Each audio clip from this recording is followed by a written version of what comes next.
Welcome to my Basics of Build Crafting in Destiny series. For the first video, we're going to start at the top of the funnel, which is armor drops. Whether you are a new player or a veteran player trying to free up some vault space, we're going to learn how we can evaluate what gear is worth holding on to.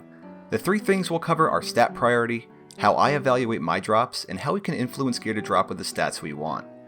So more importantly than a high stat total is which specific stats the points are in, because not all stats in Destiny are created equal. For example, the stat priority of most of my Warlock builds is recovery, then discipline, and then the rest in intellect, completely ignoring mobility, resilience, and strength. While I always aim to hit tier 10 in both recovery and discipline, I want all of that recovery to come from the base roll of my gear, because while you can use the mods to fill in the rest, it's much more expensive to mod in recovery than it is to mod in more discipline. By burning mod budget on the more expensive stats, you're taking away potential points from your combat mods, which are much more crucial for builds. Because of this, I never try to spend mod budget on recovery or intellect in 99% of situations. And the same applies to the other classes. It's much cheaper to slot in mobility, strength, or resilience than recovery or intellect. So what do I look for when I get a drop? You want to keep an eye out for gear with high stat spikes. So for me, I want to see a high spike in recovery, followed by a high spike in discipline. And from here, I'll take the piece with the highest intellect. You generally want to stay away from gear that rolls with flat stats, even if it's a high stat total.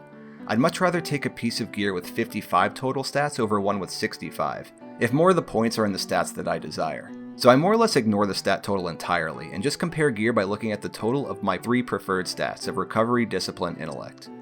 So how good a piece of gear is for you is relative to what you already have, but some of my best pieces of gear have over 50 points in just my three preferred stats alone. So you can influence which stats your armor rolls with by using the economic ghost mods, which guarantees a minimum of 10 in the stat you choose, but it also gives a better chance at a higher roll in that particular stat. And also by focusing umbrella engrams to a specific stat, which provides an even stronger chance to get a high roll in that particular stat.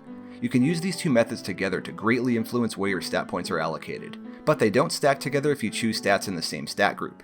And these two stat groups are mobility, resilience, recovery, and discipline, intellect, strength. Because the umbral focus provides a better bonus, use this on the most desired stat. So in most instances this will be recovery, and then for your ghost mod pick either discipline, intellect, or strength. So in my case I'll typically choose discipline for my ghost mod, and I'll just look for gear that happen to roll with high intellect as well. When I'm not using the umbral focus and just farming for gear in like a dungeon or similar activity, I'll switch my ghost mod over to recovery.